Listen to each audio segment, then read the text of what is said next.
Dans ce paragraphe, nous allons faire l'étude cinétique de quelques réactions d'ordre simple. Réaction d'ordre 0, réaction d'ordre 1 et réaction d'ordre 2.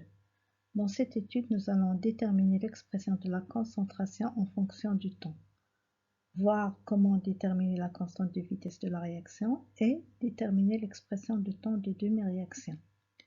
Commençons par la réaction d'ordre 0 par rapport à tous les réactifs, soit la réaction d'équation alpha 1 A1 plus alpha 2 A2 qui donne alpha 1' A1' plus alpha 2' A2'. Dans un premier temps, nous allons établir l'équation différentielle à partir des définitions de la vitesse. Donc par définition, la vitesse de cette réaction est égale à moins 1 sur alpha 1, la dérivée de la concentration de A1 par rapport au temps, qui est égale à moins 1 sur alpha 2, la dérivée de la concentration de A2 par rapport au temps, qui est égale à 1 sur A1', la dérivée de A1' par rapport au temps, qui est égale à 1 sur alpha 2', la dérivée de la concentration de A2' par rapport au temps. La loi de vitesse, elle s'écrit V est égal à K fois la concentration de A1 à la puissance 0 fois la concentration de A2 à la puissance 0 qui est égale à K.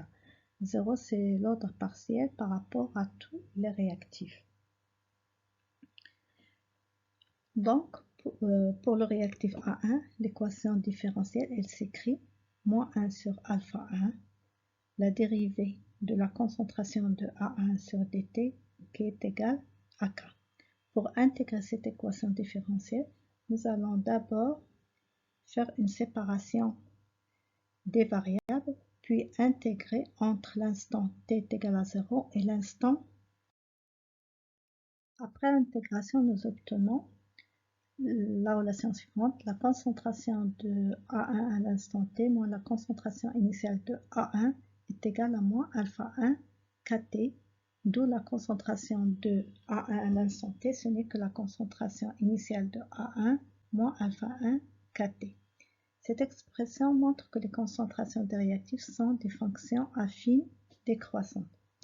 La représentation graphique de cette équation, il s'agit d'une droite de pente moins alpha 1 k et d'ordonnée A1, 0. Donc la détermination de la pente de cette droite, elle permet de déterminer la valeur de la constante de vitesse k.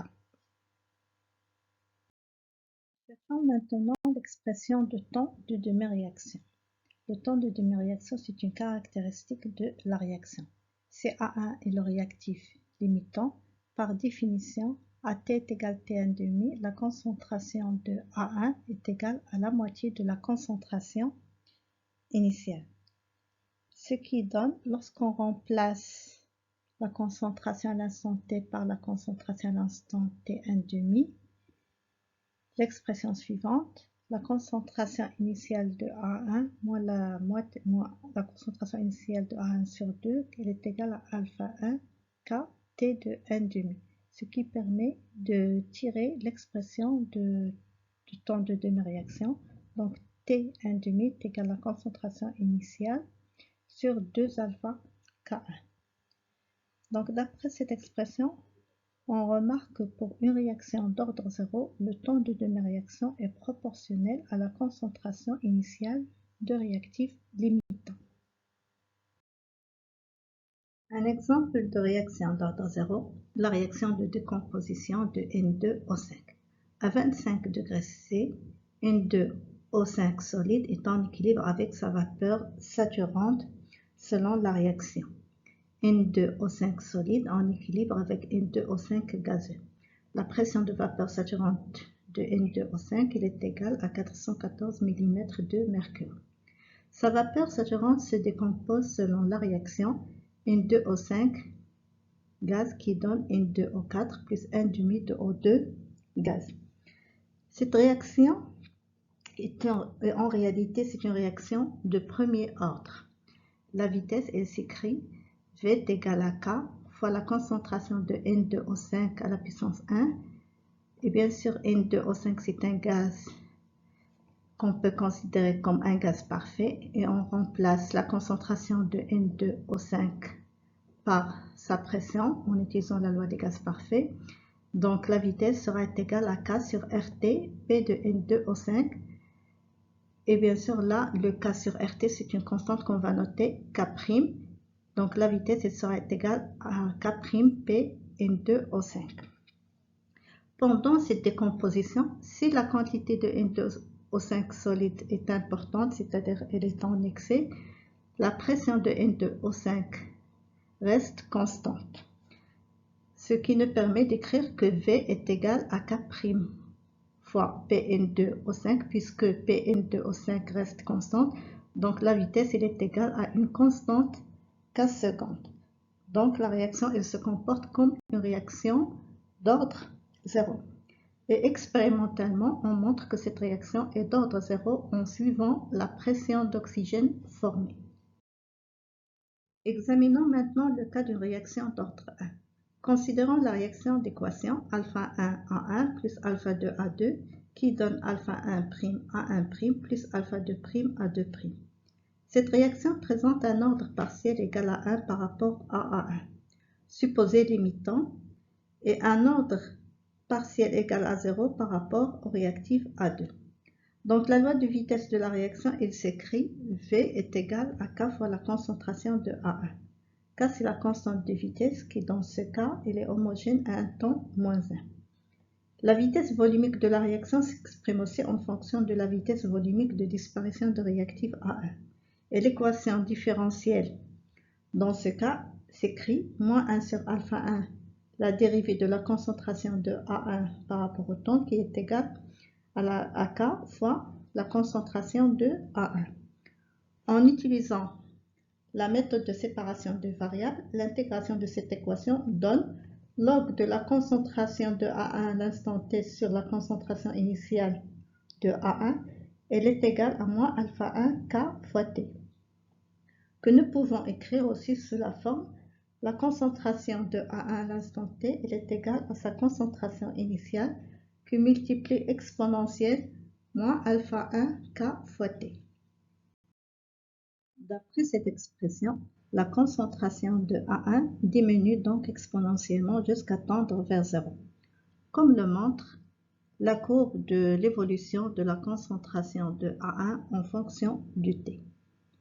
Le tracé de la forme linéarisée logarithme népérien de la concentration de A1 qui est égal au logarithme népérien de la concentration initiale de A1 moins alpha 1 kt permet de déterminer la constante de vitesse. Donc, en traçant le logarithme de A1 en fonction de t, nous obtenons une droite de pente moins alpha 1 k et d'ordonnée à l'origine log de la concentration initiale de A1. L'expression de temps de demi-réaction obtenue en remplaçant la concentration de A1 à l'instant t par sa concentration initiale sur 2 dans la loi cinétique intégrée était un demi qui est égal à log de 2 sur alpha 1 K. Pour une réaction d'ordre 1, le temps de demi-réaction est indépendant de la concentration initiale.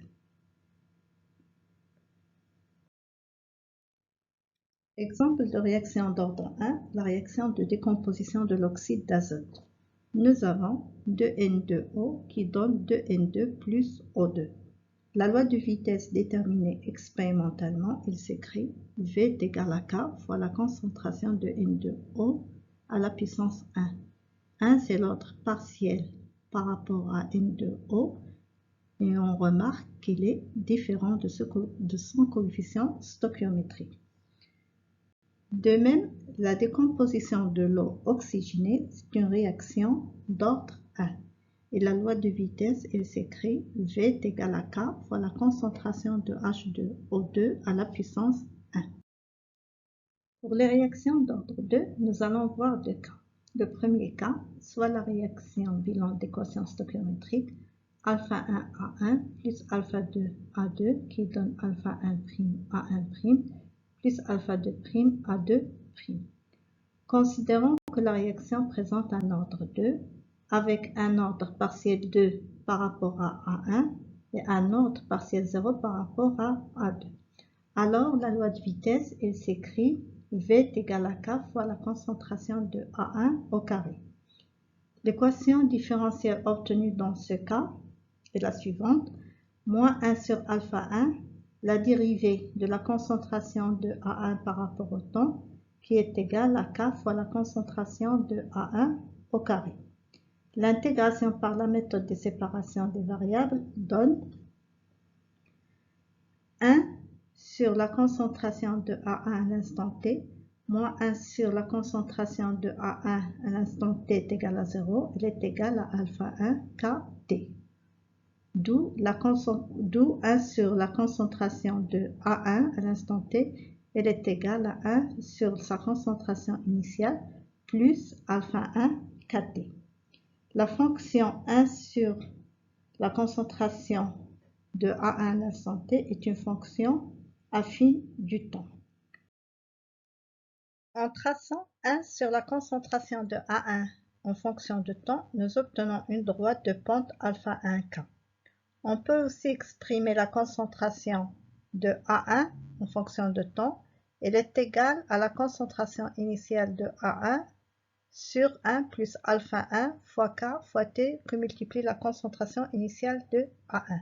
Ce qui va permettre de tracer la courbe de la concentration de A1 en fonction du temps.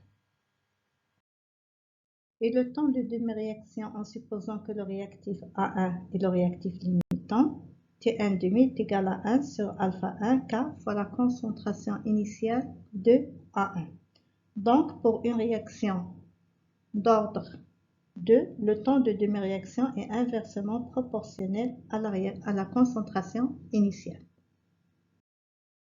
On compare les courbes des deux réactions d'ordre 1 et 2 pour la même concentration initiale et la même constante de vitesse. On constate que le réactif A disparaît moins rapidement dans le cas de la réaction 2. Le temps de demi-réaction dans le cas de la réaction d'ordre 2 est supérieur au temps de demi-réaction dans le cas de la réaction d'ordre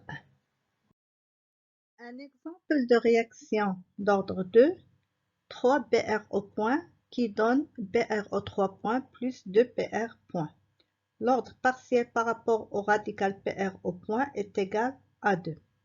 L'équation différentielle, elle s'écrit moins un tiers de la dérivée de la concentration de Pr au point par rapport au temps, elle est égale à K fois la concentration de Pr au point au carré.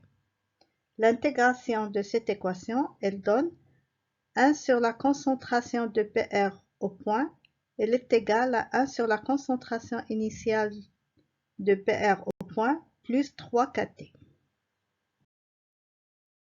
Dans le deuxième cas de réaction d'ordre 2, l'ordre partiel par rapport à A1 est 1 et l'ordre partiel par rapport à A2 est 1. Dans ce cas, la loi de vitesse est sous la forme V est égal à K fois la concentration de A1 à la puissance 1 qui multiplie la concentration de A2 à la puissance 1. Lorsque les réactifs sont en proportion stoichiométrique, on a, quel que soit T, la concentration de A1 sur alpha 1, elle est égale à la concentration de A2 sur alpha 2. Cette relation de proportionnalité va permettre d'écrire la vitesse sous la forme V est égal à K' fois la concentration de A1 au carré, avec K' est égal à K que multiplie alpha 2 sur alpha 1. Ce qui se ramène au premier cas. Si les réactifs ne sont pas en proportion stoichiométrique, on exprime alors la vitesse volumique de la réaction en fonction de l'avancement volumique Cv. L'équation différentielle obtenue dans ce cas est la suivante. d de Cv sur dt est égal à K fois la concentration initiale de A1 moins alpha 1 Cv que multiplie la concentration initiale de A2 moins alpha 2 Cv. Pour la résolution de cette équation, on fait une séparation des variables, puis on décompose la fraction rationnelle en éléments simples.